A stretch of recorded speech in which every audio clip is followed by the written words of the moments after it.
7 princesses clawed, schemed, and killed for the Alpha King's heart. But the night he finally chose, every royal smile froze. Because his gaze wasn't on a throne, it was on the servant girls scrubbing their blood from the floor. The chandeliers of Silvervale Palace burned like captured stars, throwing shards of light across the marble floor. Music swirled through the grand ballroom, violins weeping, laughter echoing, silks whispering. Every noble eye was fixed on one man, King Kale of Dravaria, the Alpha King. Tall, unreadable, power coiled in his every movement like a storm waiting to break. Tonight was not just any royal ball. It was the choosing ceremony, the night when 7 royal princesses, each from a different kingdom, would present themselves to the Alpha King. One of them would become his queen, the most powerful woman in all the realms. And yet, in the shadow of the glittering court, one figure knelt unseen. A young maid, Alara, barefoot, hands raw from hours of scrubbing, her simple gray dress soaked in spilled wine, struggled to keep her head down as the nobles paraded past. The room hummed with gossip. The Princess of Leora brought a diamond crown, carved from a fallen star. They say the Alpha King cannot be tamed, that he feels nothing for women or war. Alara risked a glance toward the dais. King Kale sat upon his throne, his wolf's mark glinting faintly at his neck. His gaze was distant, cold, but in the depths of those gray eyes, something flickered. Not toward the princesses preening before him, but toward her. Their eyes met for a single heartbeat, and the world shifted. Alara dropped her gaze instantly, trembling. She shouldn't even be in his sightline. Maids were invisible here, ghosts that cleaned the mess and vanished before dawn. Yet, she could still feel his stare burn through the crowd, searing something deep in her chest. A trumpet blared. The royal announcer stepped forward, voice booming. Presenting the daughters of the 7 realms, each bearing gifts of alliance and love for His Majesty, the Alpha King. The doors flung open. One by one, the princesses entered, jeweled, perfumed, flawless. Their gowns trailed like rivers of silk. They bowed, curtsied, smiled with practiced grace. Each made her offering, a phoenix feather, a blood ruby, a song written by sirens. But the king barely blinked. Only Alara noticed it, the way his hands tightened as if he were caging something wild inside himself. As the ceremony stretched on, whispers began to ripple through the court. Why did the king's eyes keep drifting toward the corner where the serving maid stood frozen by the wall? Why, when a princess spoke, did his gaze slide past her and land on the girl who dared not breathe? And why, when he finally rose from his throne, did his voice echo through the hall with quiet thunder? Enough. The queen I seek is not among you. Gasps tore through the air. The music died. The princesses stiffened, outrage hidden beneath painted smiles. Alara froze, because his next words were meant for her. You, the maid, step forward. Her heart slammed against her ribs. The silver platter in her hands clattered to the floor, fruit rolling across the marble. Every head turned. A servant girl, called by the king? Impossible. Blasphemous. Alara looked up, into those storm-gray eyes again. And in that moment, the world she'd known shattered like glass. If you were Alara, a poor maid suddenly called out before kings and princesses, would you step forward or run? Tell me in the comments what your heart would do. As the ballroom faded into a blur of whispers and shocked silence, as Alara's trembling feet carried her forward. She could hear her pulse louder than the orchestra's silence. Every instinct screamed to run. But she couldn't. Because when the Alpha King commands, the world itself obeys. She stopped at the foot of the dais, eyes downcast. Her knees wanted to give out, but she forced herself to stay upright. She'd spent years on her knees, scrubbing floors, washing blood from stone, but never like this. When she dared to look up, King Kale was already descending the steps toward her.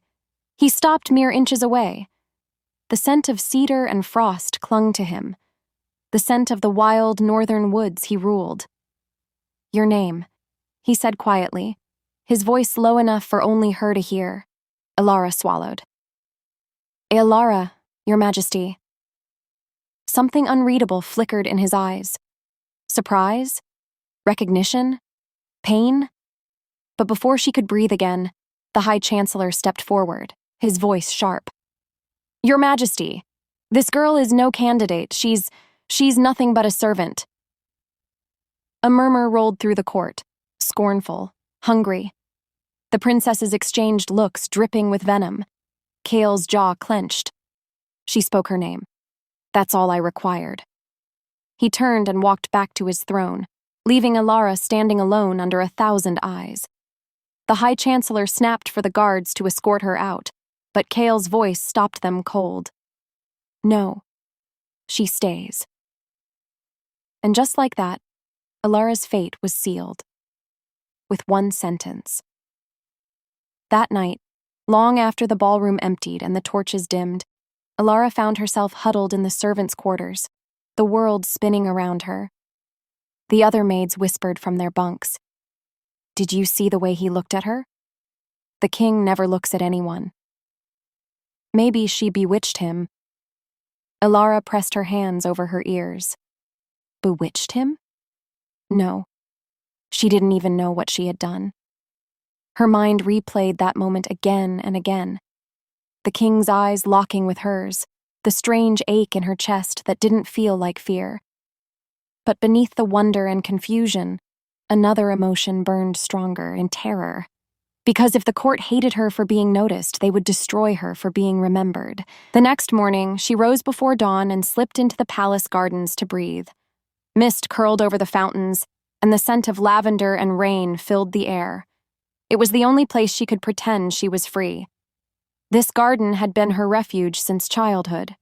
Few knew that Alara wasn't always a palace maid. Once she'd been a noble's daughter, not royal, but close enough to dream. Her father had served as a scholar to the royal family until the plague took him, leaving Alara orphaned and penniless.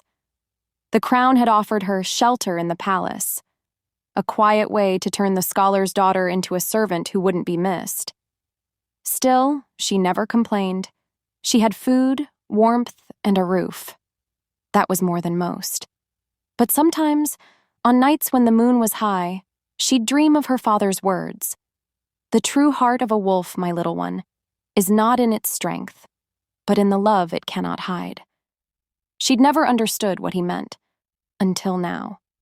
A voice broke through her thoughts, low, steady, familiar. "You shouldn't walk the gardens alone." Alara spun around. King Kale stood behind her, half hidden by the fog. For a heartbeat, she forgot to breathe. He wasn't wearing his crown now, only a dark tunic, his silver wolf crest glinting faintly. Without the throne between them, he looked less like a legend and more like a man carrying something unbearably heavy. "I'm sorry, Your Majesty," Alara stammered. "I didn't mean to exist." His voice was soft, but his gaze pinned her in place. "That seems to be what they want from you." She blinked, uncertain how to respond. Kale stepped closer. "You shouldn't fear me, Alara." Her name in his mouth sounded like a secret. "Why did you call me?" she whispered. His answer was a whisper carried on the morning mist. "Because the night I became king, I saw you." Alara's breath hitched. "Saw me? Where?" Kyle looked past her, to the rose bushes trembling in the breeze. "At the pyre. When your father's body burned, you knelt beside the flames. You didn't cry. You just said, 'Thank you for loving me even when the world did not.'" I never forgot that. Her heart twisted. "You remember that night?" "Every night," he said simply. The world stilled between them. The fog, the roses, the sound of her heartbeat. And for the first time, Alara realized this wasn't a story of a king who suddenly saw a maid. It was a story of two souls who had been circling each other for years, unseen, until destiny decided they'd hidden long enough. That evening, word spread like wildfire. The Alpha King met the maid again, in secret. She's casting a spell on him. If she doesn't disappear soon, someone will make her. The palace was no longer safe, and as the moon rose, Alara made a silent vow. She would leave before dawn. Better to vanish quietly than destroy the only man who ever saw her as more than a shadow, but fate, as always, had other plans. Alara had packed her life into a single threadbare satchel, a few scraps of bread, a wooden comb, her father's locket, and the single coin the headmaid had tossed her weeks ago. She was ready to disappear before the sun rose, to become another forgotten soul in the lower towns. Leaving the palace meant freedom, but it also meant leaving him. That thought burned more than she wanted to admit. She could still hear his voice from the garden. "You shouldn't fear me." But she did. Not because he was the Alpha King, because he had seen her heart. And now she couldn't unsee his. She tightened her grip on the satchel and stepped into the dimly lit corridor. The palace slept in silence, save for the faint hum of the northern winds brushing against the crystal windows. Just as she reached the servants' gate, a shadow detached from the wall. "Going somewhere, little maid?" Alara froze. The voice belonged to Lady Seraphine, the Princess of Leora, the most beautiful and cunning of the seven. Her gown shimmered like molten silver even in the half-dark. "Your Highness," Alara whispered, bowing her head. Seraphine's lips curved. "I heard a rumor that our glorious king can't sleep without your face haunting him. Quite an accomplishment for a girl who cleans his floors." Alara said nothing. Silence had always been her only defense. Seraphine stepped closer, her perfume thick with roses and poison. "You'll leave tonight, of course. That's what a wise little servant would do. Because if you don't—" Her eyes gleamed coldly. "You'll learn what happens to those who steal attention that doesn't belong to them." Something small and silver dangled from Seraphine's fingers.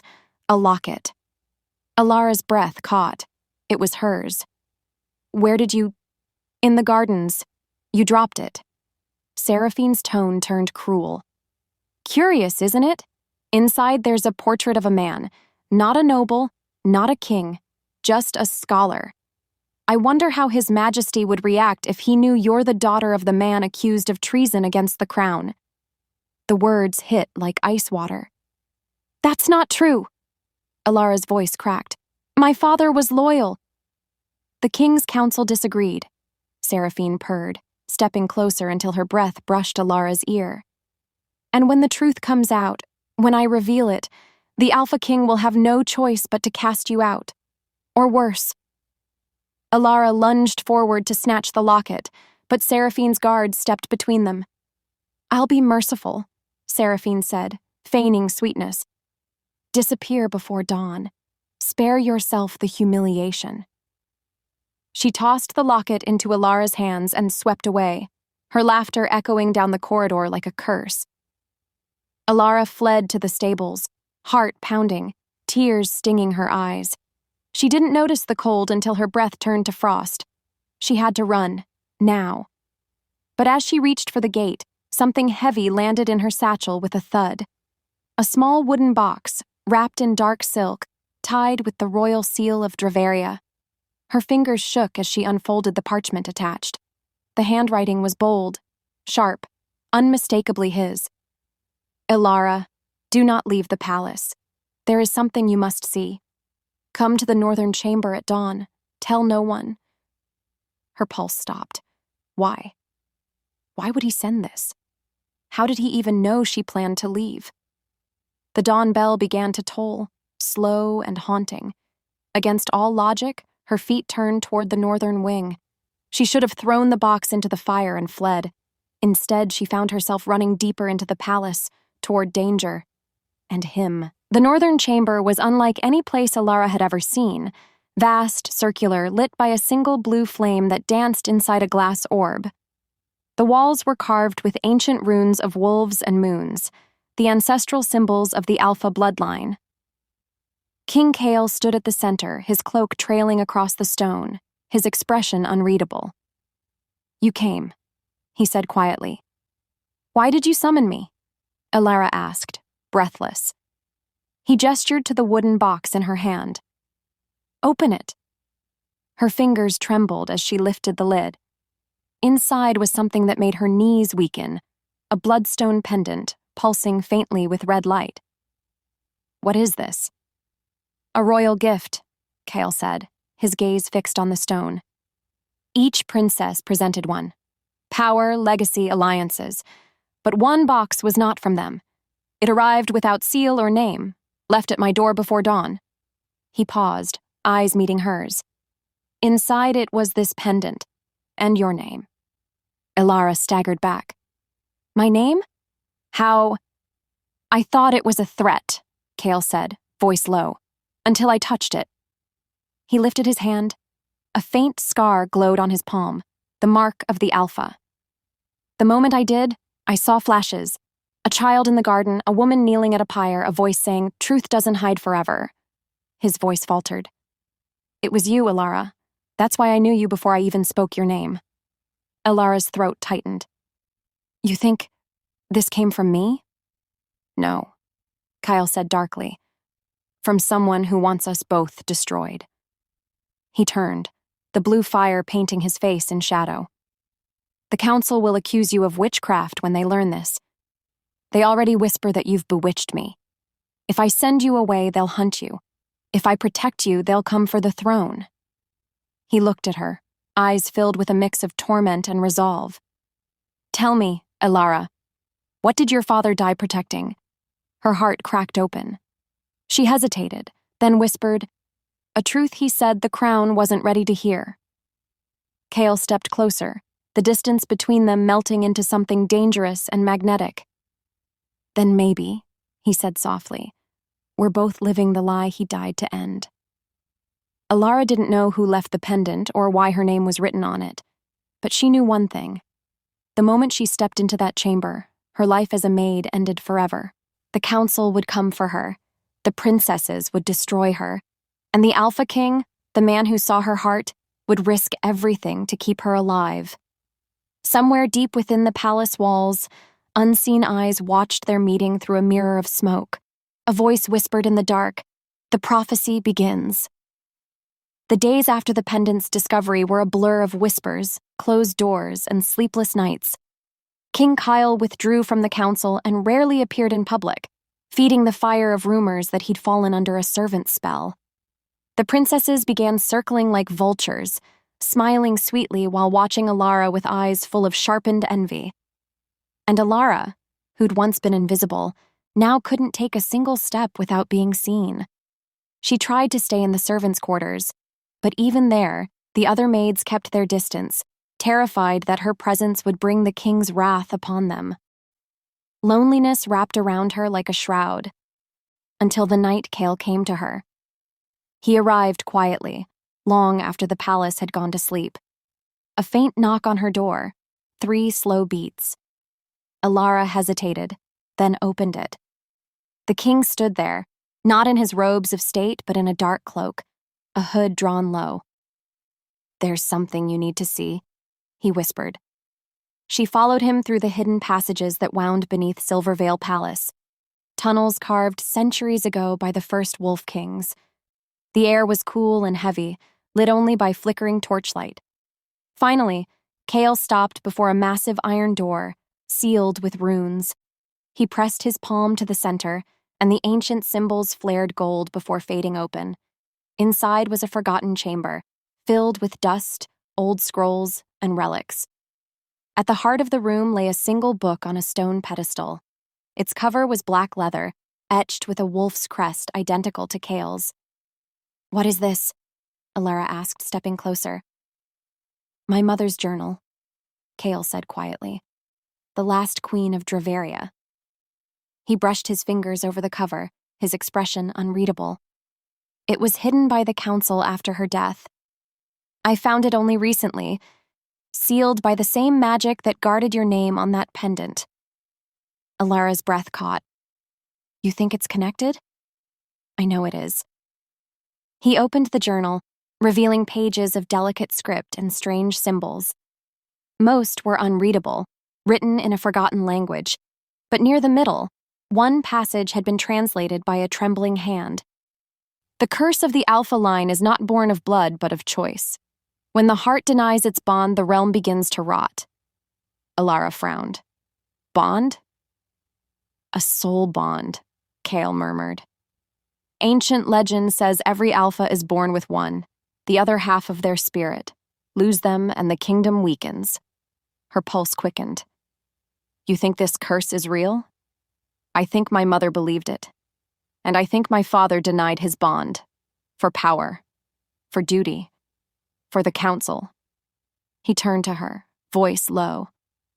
And now, I see history repeating itself. The silence that followed was thick with things neither of them could say aloud. Alara reached for the next page, but as her fingertips brushed the parchment, the room trembled. The blue flame from the torches flickered green, and ink began to bloom across the blank page, forming words in a language that pulsed like living light. Kyle's hand shot out to steady her, but she was already reading. The daughter of the fallen scholar holds the key. The bond must be chosen, or the wolf will die. Her breath hitched. That's my father, she whispered. The fallen scholar. Kale's eyes met hers, sharp and searching. Then this prophecy was about us, Alara finished, her voice trembling. Before either could speak again, the chamber door slammed open. 3 royal guards stormed in, led by Lord Alaric, the king's most trusted general. Or so Kale had believed. Your Majesty, Alaric said, voice cold. By order of the High Council, you are forbidden from consorting with this woman. Forbidden? Kale's tone darkened. You dare? She's been accused of witchcraft, Alaric interrupted. The bloodstone pendant bears traces of forbidden magic. The council claims she placed it to manipulate you. Alara's heart pounded. That's a lie? But Alaric raised his sword, stepping between them. By law, she must be taken to the sanctum for questioning. Resist, and I will be forced to act against you, my king. For a heartbeat, no one moved. Then Kale drew himself up, every inch the Alpha. If anyone lays a hand on her, he said, his voice turning to ice, they will not leave this chamber alive. The guards faltered. Alaric's jaw tightened. You would break the law for her? Kale stepped closer, his presence filling the room like a storm. I would break the world. The guards withdrew, for now, but Alara knew it was only a matter of time. Once they were alone again, Kyle turned to her, fury and fear battling in his eyes. You need to hide, he said. Somewhere they can't find you. Alara shook her head. No, I'm done hiding. Whoever sent that pendant, whoever wants this prophecy to stay buried, they'll keep coming. We have to find out what it means. Kyle studied her, torn between duty and something deeper. You realize what that means? If the council is right, if this bond between us is real? Alara met his gaze. Then it's already too late. Their hands brushed, and for a fleeting second, the air around them shimmered like moonlight on water. Kale's wolf mark burned faintly. Alara gasped as warmth flooded her chest, a heartbeat that wasn't hers pulsing in sync with his. It was the bond, and it had already begun to awaken. Unbeknownst to them, in a tower high above the palace, Princess Seraphine watched through a mirror of silver smoke. A figure cloaked in shadows stood beside her, the true architect of the chaos. They're uncovering too much, Seraphine hissed. The prophecy was supposed to die with his mother. The figure's voice was smooth as poison. Then let them dig their own graves. The bond will destroy them, just as it destroyed the last queen. Seraphine's smile curved like a blade. So be it. Let the maid fall in love with her king. It will make her death all the more tragic.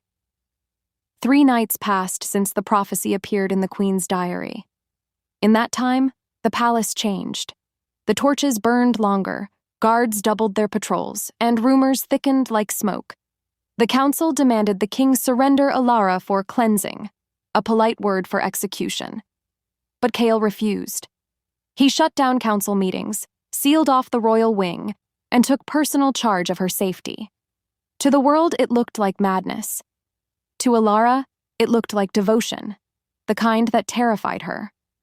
Because she knew love this dangerous never ended without blood. They hid in the western wing, in an old library that smelled of cedar and thyme.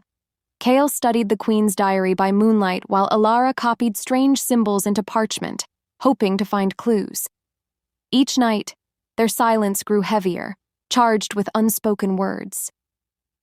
On the third night, Chaol finally broke it. "There's something you should know," he said quietly, his gaze never leaving the flickering candle. "About the prophecy? About your father." Alara froze. "You said he was accused of treason," Chaol continued. "That's true, but not for the reasons you think. The council claimed he stole royal secrets, records about ancient magic. What they never told anyone was what he stole." He reached into his coat and pulled out a torn scrap of parchment, faded, marked with the same wolf sigil as the diary. This was found in his chambers the night he was arrested. Alara's breath caught as she read the words scrawled in her father's handwriting. "Protect her. The king must never know the bond lives within her blood." She looked up, trembling. "What does that mean?" Chaol's jaw tightened. "It means your father knew about the soul bond, and he tried to hide it. Hide you." Her stomach twisted. "You're saying my father—" "He didn't betray the crown, Alara. He betrayed me. He kept the truth from my family, that the Alpha bond had already been passed to another line. Yours." Alara staggered back.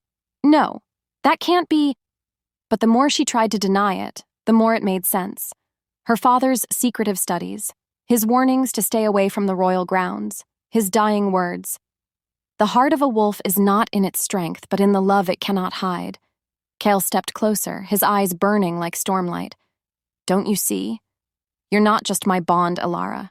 You were born of it." She felt the world tilt. "Then my father didn't serve your family. He protected it." Chaol nodded slowly. "And paid for it with his life." Before she could speak again, the library doors burst open. Soldiers flooded in, dozens of them, led by Lord Alaric. "Enough hiding!" Alaric roared. "By order of the council, you are under arrest." Chaol's hand went to his sword, but Alaric raised a scroll sealed with crimson wax, the mark of the royal council. "It's done, Chaol. They've invoked the right of protection. If you resist, you'll be dethroned." Chaol's fury burned, but he didn't move. The law was iron. The right meant even a king's power was bound. "You planned this," Chaol growled. Alaric's expression didn't falter.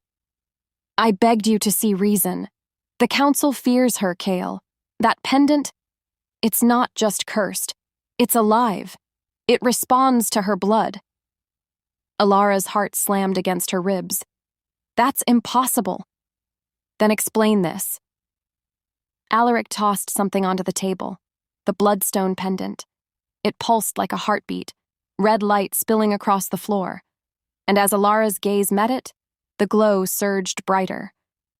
Chaol cursed, shoving it back into the box, but it was too late. The air around them crackled. The prophecy's words echoed through the room, faint, ghostly, spoken by a voice that wasn't theirs. "The bond must be chosen, or the wolf will die." A blinding pulse of red light filled the chamber. When it faded, the soldiers were on their knees, and Alara was glowing faintly, her veins lit with crimson threads. Alaric's face twisted in horror. "By the gods! It's true. She carries the Alpha mark." Chaol reached for her, but Alaric drew his sword. "Don't touch her, Chaol. She's not your queen. She's your undoing." The sound of steel rang out as Chaol disarmed Alaric in a flash, his own blade at the general's throat. "You were my brother," Chaol said through clenched teeth. "Why betray me now?" Alaric's voice shook, but not with fear, with anguish. "Because I loved your mother too, and I watched the bond destroy her. If you choose her, Chaol, it'll destroy you too." Kale froze, the first crack of doubt flickering across his face. "You think this is love?" Alaric whispered. "It's a curse. The same curse that killed your father when he denied it, and your mother when she embraced it." The words cut deeper than any blade. Alara could see the war raging in Kale's eyes, between love and duty, heart and fear. "Kale," she whispered, stepping closer, "look at me. Do you feel cursed?" He turned to her, and whatever answer he might have given was drowned by the sound of clashing steel. The soldiers lunged again, chaos erupting. Kale fought like a storm given flesh, cutting down the first line of guards. But there were too many. Alara grabbed the pendant, clutching it to her chest, and the world erupted in light once more. When the glow faded, she was no longer in the library. She stood alone in the moonlit courtyard, breathless, the pendant dark and cold against her palm. Kyle was gone. In the silence that followed, a voice echoed from the shadows, smooth, familiar, cruel. "You shouldn't have touched that, little maid."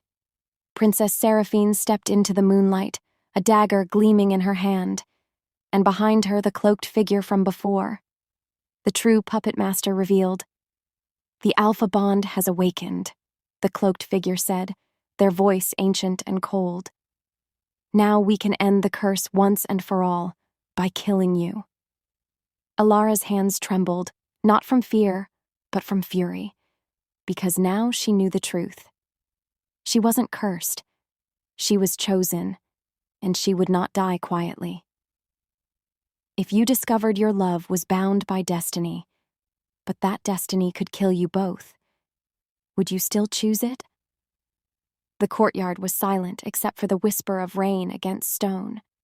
Alara stood trembling, the bloodstone pendant cold in her palm, her heart hammering like thunder in her chest. The cloaked figure stepped closer, the hood lowering to reveal a face she never expected to see. It wasn't a stranger. It was Lord Alaric. His eyes were shadowed, filled with exhaustion and something close to regret. "No," Alara whispered, backing away. "Kyle trusted you." "I protected him," Alaric said quietly, "but I will not let the curse claim him again." Behind him, Princess Seraphine smirked, twisting the dagger in her hands like a toy. "You see, dear maid," she cooed, "the prophecy wasn't a blessing, it was a warning. The Alpha Bond doesn't bring life, it brings ruin. Every Alpha King who claimed his bond brought death to his kingdom." Alara shook her head, rain soaking her hair. "You're lying." "Am I?" Seraphine purred. "Your father tried to stop it once before, but even he couldn't destroy it. So he hid it. In you. That's why your blood sings to the stone. You are the vessel, Alara, the bond itself." Alara's voice broke. "You don't know what you're saying." "Oh, I do," Seraphine whispered, stepping close enough for Alara to see the madness burning in her eyes. "And tonight, I will end the curse by spilling the blood of its keeper." Before Alara could move, Alaric raised his hand, and pain exploded through her chest. The pendant ripped itself from her grasp, flying into his palm, glowing crimson. Alara fell to her knees, gasping, her heartbeat stuttering as if the light inside her was being torn away. "I'm sorry," Alaric said softly, "but this is the only way." Darkness swallowed her whole. When Alara woke, she was cold. The world smelled of smoke and ash, chains bound her wrists, and the echo of chanting filled the air. She was in the sanctum of the wolf, the ancient chamber where her father had once stood accused. Around her, the High Council formed a circle, their faces hidden by silver masks. Seraphine stood among them now, wearing a crown of black thorns. At the center of the ritual altar, the bloodstone hovered, pulsing like a dying heart.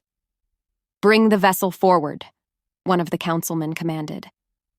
2 guards dragged Alara to her knees before the stone. "You've cursed this realm," Seraphine said, her voice echoing through the hall. "But your death will cleanse it. When the bloodstone drains your life, the Alpha Bond will end." and so will Kale's madness. Alara tried to speak, but her voice was a whisper of air. Where is he? Seraphine's smile was pure cruelty. In the dungeon, broken. He'll watch the dawn rise over your ashes. The words cut deeper than the chains ever could. Kale, her Kale, was alive but bound and helpless because of her. Her body shook as the ritual began. The bloodstone flared, its light wrapping around her wrists, burning through flesh and bone. Pain shot through her veins, sharp and blinding like liquid fire. The council chanted louder. The pendant's light grew stronger, and Alara could feel it devouring her heartbeat, one pulse at a time. Tears slipped down her cheeks, mingling with the blood dripping from her palms. She thought of her father, of his gentle hands guiding hers over books by candlelight, of the words he whispered when she was small.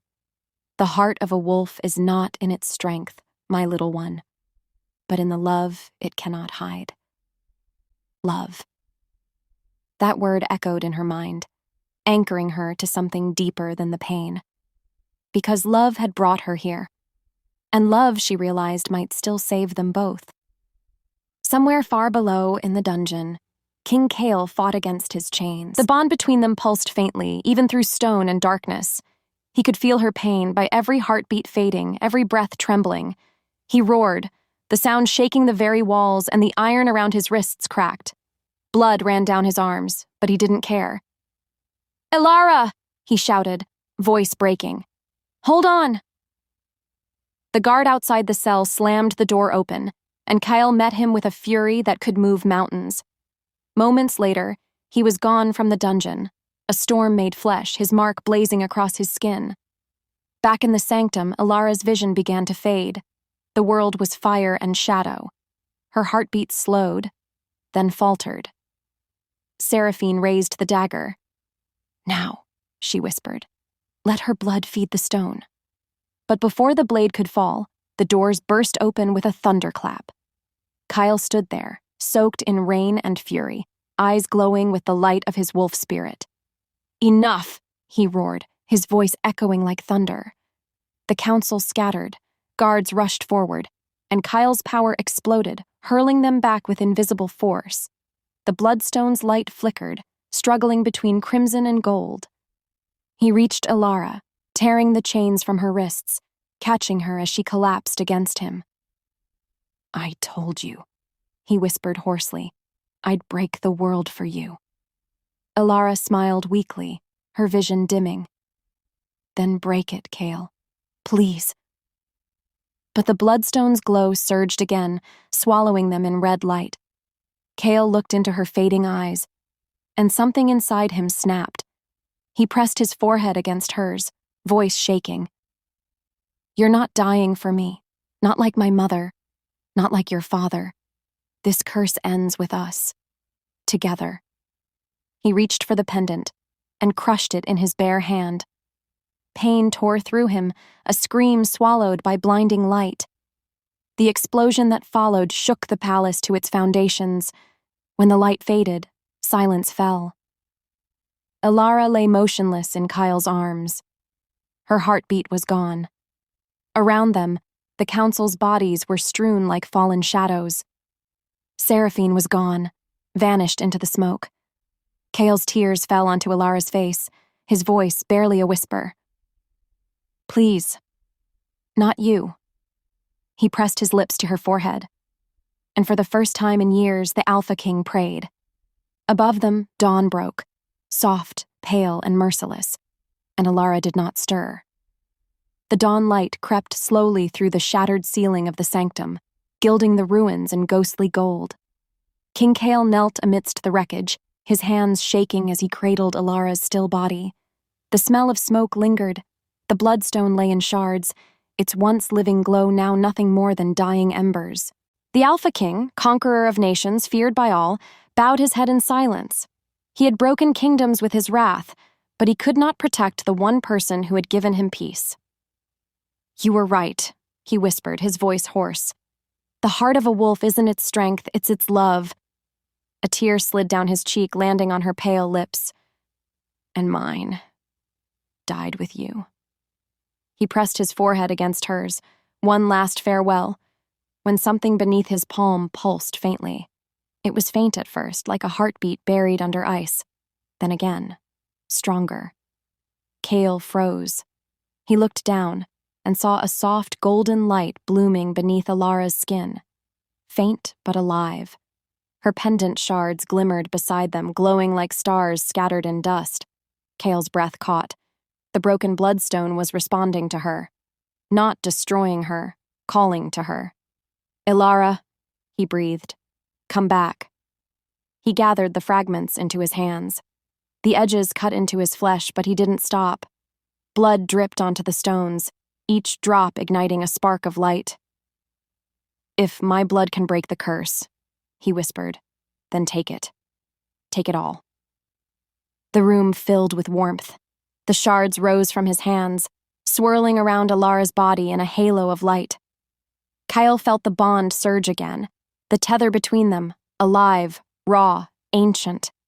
Visions slammed into him, flashes of another time. A queen kneeling before a wolf-shaped flame, a scholar clutching a child, whispering, "The bond must be chosen." And a voice, Alara's, echoing through all of them. "Love isn't the curse, Cale. Fear is." Then he understood. The curse wasn't the bond. It was the denial of it. Every king who tried to fight his heart doomed himself. And his realm. The curse was fear of love. Cale laughed, a sound halfway between a sob and a roar. He placed his hands over Alara's heart, pressing firmly. "Then I choose you. Now. Always." The golden light blazed. Alara gasped, a shuddering breath that filled the air with life. Her eyes fluttered open, dazed, the gold fading to the warm brown Cale loved. "Cale?" she whispered. He let out a broken laugh, tears streaking down his face. "You came back." "I heard you," she murmured weakly. "Even in the dark. I followed your voice." He gathered her close, holding her as if the world might vanish if he let go. "You shattered the bloodstone," she whispered.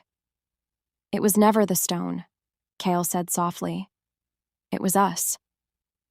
The walls trembled again, not with violence, but release. Outside, the first light of full dawn spilled over Silvervale Palace. The skies, once gray and heavy, cleared to a brilliant gold. The wolves of Dravaria howled in unison, their call echoing through the valleys, ancient, fierce, alive. Alara clung to Cale's chest, feeling the rhythmic beat of his heart matching hers. Something deep in her soul whispered that the realm was healing, that every moment of pain had led to this rebirth. Hours later, Cale carried her through the ruins of the sanctum, past the fallen council and cracked marble. Each step echoed like a vow. He stopped where the light poured through the broken ceiling, setting her gently on her feet. "Look," he said quietly. The royal crest, the mark of the alpha wolf, burned faintly into the air above them. But now, it shimmered gold, not crimson. "The curse is gone," Alara whispered, wonder filling her voice. Cale nodded. "Because it was never meant to be destroyed, only fulfilled." He cupped her face in his hands. "You weren't the end of the prophecy, Alara. You were its purpose."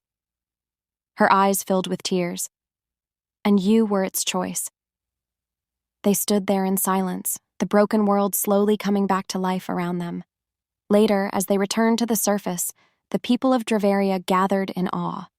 They had seen the explosion of light. They had heard the wolves sing. They bowed as Cale passed, their fear replaced by reverence. But when they saw Alara, hand in hand with their king, the crowd fell silent. A servant girl, once invisible, now walked beside the Alpha King like his equal, and none dared question it. In the quiet that followed, Alara stood on the balcony overlooking the palace gardens, the same place she had once dreamed of escaping. Now, it was hers. Cale joined her, his arm brushing hers. "You saved me," he said softly. Alara smiled faintly. "No, we saved each other." "You were dead," he murmured. and you were lost, she said. But somehow love found us both. Cale leaned closer, his forehead resting against hers. Then let's never lose it again. For the first time in centuries, the Alpha bond was whole, not cursed, not hidden, but alive. And with it, the kingdom began to heal. Far below, in the shadows of the forest, a single surviving ember of the shattered bloodstone glowed faintly, as if waiting, because every light leaves its echo, and every story, its next chapter. The night that followed was eerily still. Silvervale Palace stood scarred but alive, its once frozen halls now humming faintly with magic. The curse had lifted, yet a strange unease remained in the air, as if the world itself was holding its breath. Alara felt it first, that cold shiver in the wind. The bond between her and Kyle flared in warning. "She's coming," Alara whispered. Kyle turned sharply from the balcony. "Seraphine." The name alone darkened the air. They met her in the moon courtyard, the place where the 7 princesses had once competed for the king's favor. Now, under a blood-red moon, only one returned, and she did not come to plead. Seraphine emerged from the shadows draped in a gown of ash and silver, her eyes glowing the color of the bloodstone. Her beauty was still haunting, but her face bore the cold stillness of someone who had traded her soul for power. "How poetic," she said softly. "The maid lives, the king loves, and the kingdom thinks the story is over." Cale's hand flexed near the hilt of his sword. "It is over, Seraphine. Your lies, your manipulation. It ends tonight." Seraphine tilted her head. "Oh, Cale, you always thought love would save you." Her gaze shifted to Alara. "But it's the very thing that damns you." She raised her hands, and the ground cracked open. A storm of shadows erupted, remnants of the bloodstone's curse coiling around her like living serpents. The air turned to frost. The moonlight bent, bleeding red. "You think you broke the curse?" she hissed. "You only freed it. The bond's power flows through you now, and I will take it for me." Alara stepped forward before Cale could move. "You don't understand. The bond isn't power to be taken. It's a vow." Seraphine laughed, a sound sharp as broken glass. "Then let me vow this. Your love will be your ruin." She flung her hands wide. The shadows lunged. Kyle drew his blade, its silver edge blazing with the light of his wolf spirit. He met the wave of darkness head-on, slashing through it in bursts of light and fury. Alara reached for her own strength, the golden fire that had once brought her back from death. She felt it pulse inside her, wild and pure, and hurled it outward. Light met shadow. Love met rage. The courtyard became a storm of moonfire and screams. Seraphine's magic struck Cale square in the chest, hurling him back. He hit the ground hard, his sword skittering away. "No!" Alara cried, running to him. Blood stained his shirt, dark and spreading. "I'm fine," he rasped, even as his vision blurred. "Finish it." Tears burned in her eyes. "Not without you." "You can," he whispered, his hand gripping hers. "Because you're the bond, Alara. You're the prophecy. You're the only one who can end her." Alara rose, trembling but unbroken. Seraphine smirked. "The servant girl wants to be a queen again?" "No," Alara said, voice calm. "I just want to be free." She lifted her hands. The golden fire roared to life, brighter than before. No longer just her light, but Cale's too. Seraphine screamed as the fire met her curse. The shadows burned away, revealing the truth beneath. Not a monster, but a broken woman, her soul shattered by envy and pain. "Why him?" Seraphine sobbed, her voice cracking. "Why did the bond choose you and not me?" Ilara's eyes softened. "Because it never was about being chosen, it's about choosing." She stepped closer, the golden fire enveloping them both. "And you never chose love, only power." Seraphine reached out one last time, her hand trembling. I just wanted to be seen. Elara caught her hand gently. Then see now how it ends. The fire flared, wrapping Seraphine in light. For one heartbeat, her expression softened. Peace, long denied, washing over her face.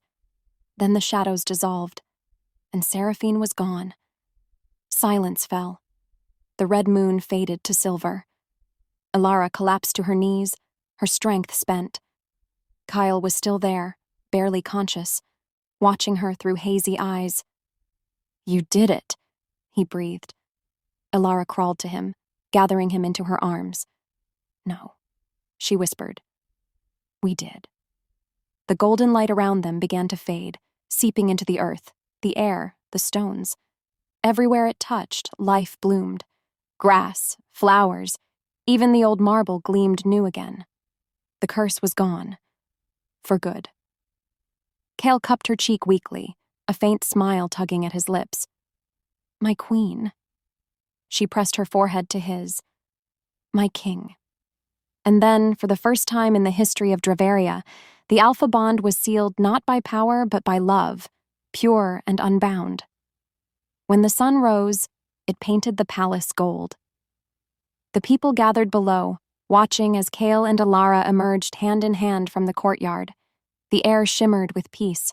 Wolves howled from the forest, not in mourning, but in triumph. Elara looked up at Kyle, and he smiled.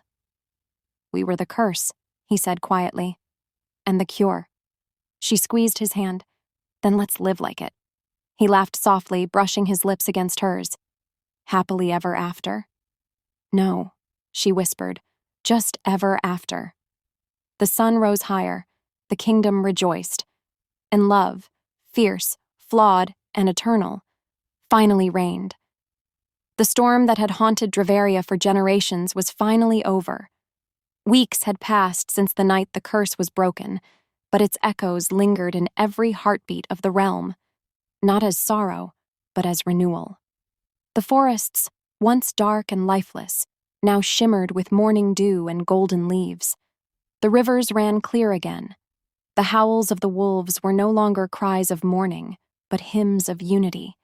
And at the heart of it all, in the rebuilt Silvervale Palace, King Kale and Queen Elara began to rebuild not a kingdom of fear, but a kingdom of love.